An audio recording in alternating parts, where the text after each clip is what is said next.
For some reason, I woke up earlier than I usually do on a Saturday morning.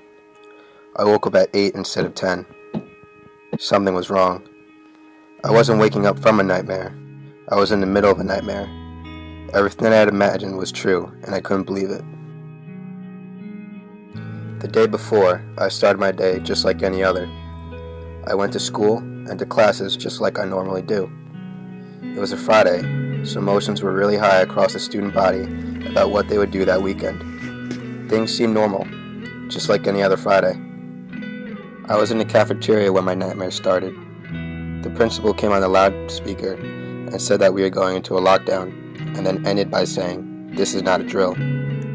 My buddy JP joked, "Maybe the same guy that was shooting target practice outside his home is at it again, and that's why we're in lockdown." Was this a burglary? We wondered, but then we thought, no, probably not. I'll never forget. After the announcement over the loudspeaker came on, JP and I made our way into the culinary room, right across the hall from the cafeteria, and hid under some food preparation desks. Normally a drill would only last around 10 minutes. This drill lasted 2 hours. After 30 minutes or so, students began checking their phones. There had been a shooting at Sandy Hook Elementary School, just down the street. People began panicking, and teachers began to lose sight of what their job was, to keep everyone calm, quiet, and off their phones during a lockdown. My phone was dead. I relied on others to get information about what was happening. After 2 hours, the principal came over the loudspeaker, telling us to go to our 5th period class.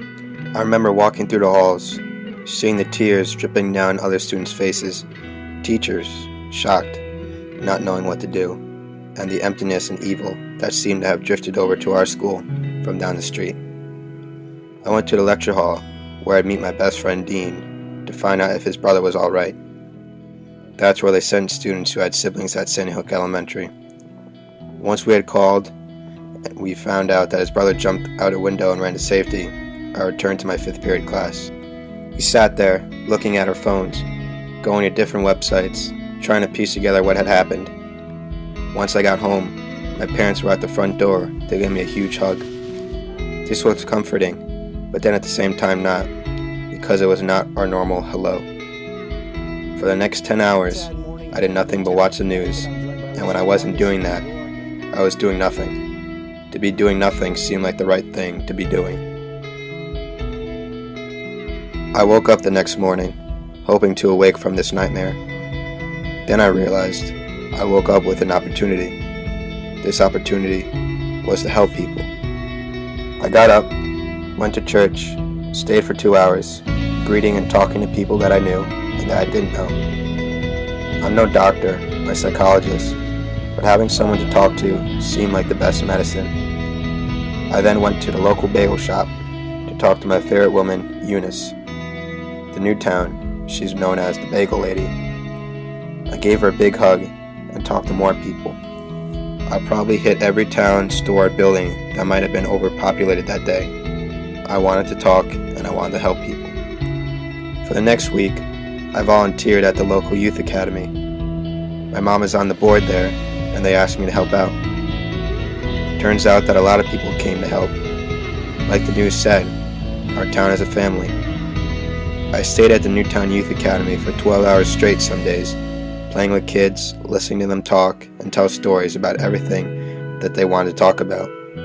But most of all, to do just nothing. And that's really what we needed. I did that for 2 weeks. Whether I was able to help people or not, the tragedy changed me. It changed me from wanting to cry and become comatose in my bed, to going out and taking the advantage of an opportunity to help people.